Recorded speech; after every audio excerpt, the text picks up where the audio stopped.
reputably the largest country and economy in the continent of Africa, with a population estimated at about 200 million and blessed with abundant natural resources for economic growth and development. Nigeria is undisputably an economic haven that presents vast investment and economic opportunities for both local and international investors.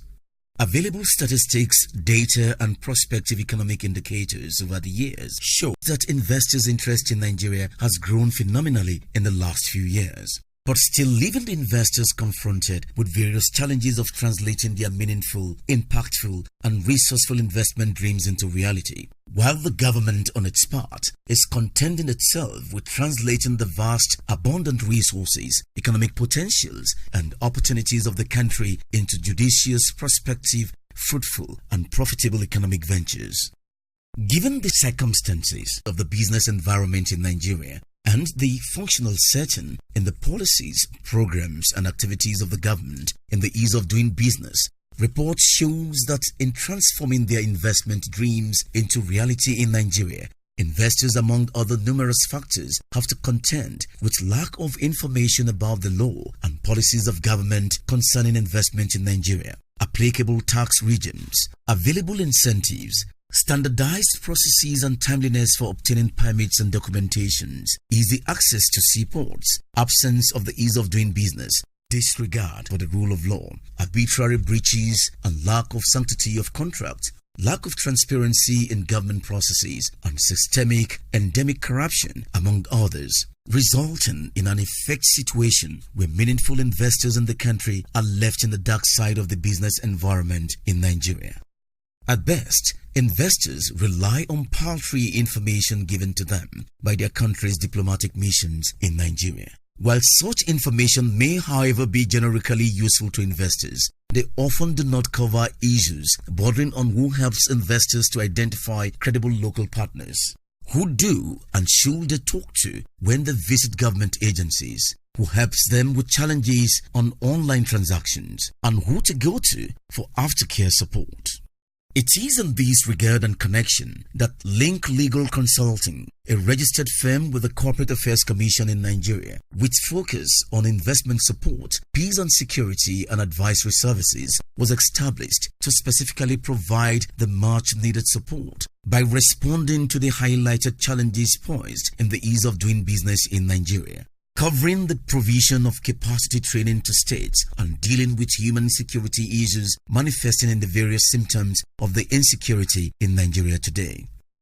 It equally offers a distinctive, innovative service which will not only provide the much needed support to foreign investors, diplomatic missions and states, but also in the long run be a useful contribution towards the development of Nigeria. From a broad perspective, Link Legal Consulting provides supports domestic and foreign investors, advisory services to diplomatic mission, liaison between foreign investors and their Nigerian counterparts, identification of credible local partners, assistance with the process of obtaining permits and documentations, provision of legal services, especially in dispute resolution, establishment of investment promotion agencies, interfacing between investors and the Nigerian government, partnering international bodies.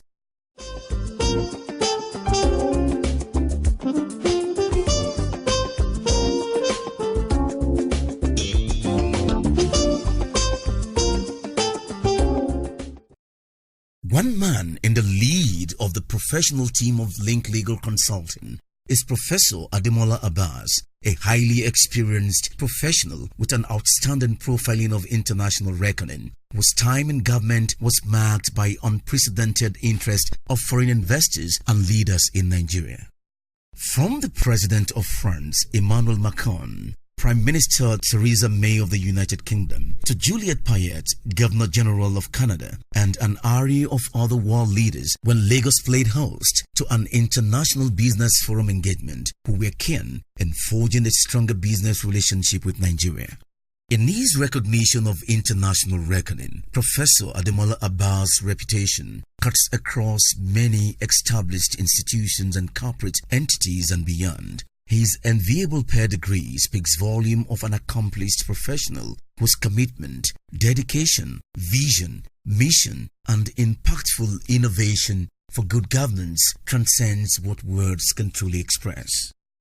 With a distinct professional career and credible work experience at the United Nations and the African Union in differentiating varying connectivity between security and economic prosperity, Professor Abass brought to bear the recognition that any meaningful efforts dedicated to supporting and protecting foreign investors in Nigeria must be underlined by supporting the government towards dealing with the plethora of security challenges Nigeria faces today.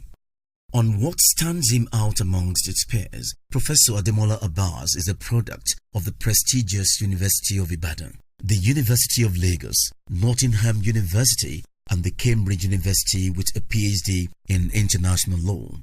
He also holds an advanced diploma, magna cum laude, from the Institute of International Public Law and International Relations, Aristotle University of Thessaloniki, Greece. A distinguished scholar and academic, Professor Abass taught at several British universities, including Brunel, Nottingham, Reading, Bristol, and made a professor of international law and organization in 2007. In his remarkable work experience, Professor Ademola Abass joined the United Nations in 2010 as head of program in regional peace and security and capacity building in Belgium. He was also a visiting professor to several universities: the University of Seville, Spain, Abo Academy, Finland, Catholic University, Leuven, Belgium, King's College, London, Geneva Center for Security Policy, and the NATO Defense College, Rome, Italy. He was African Union's first expert on regional mechanisms and drafted the Memorandum of Understanding between the African Union and regional economic communities on peace and security, as well as the African Model Anti-Corruption Law for United Nations Economic Commission for Africa, UNICA.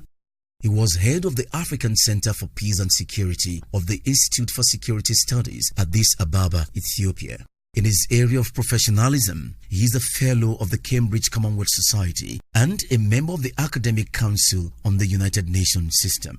He has to his credit several book chapters and articles in international law journals, aside being a regular commentator on domestic and international media.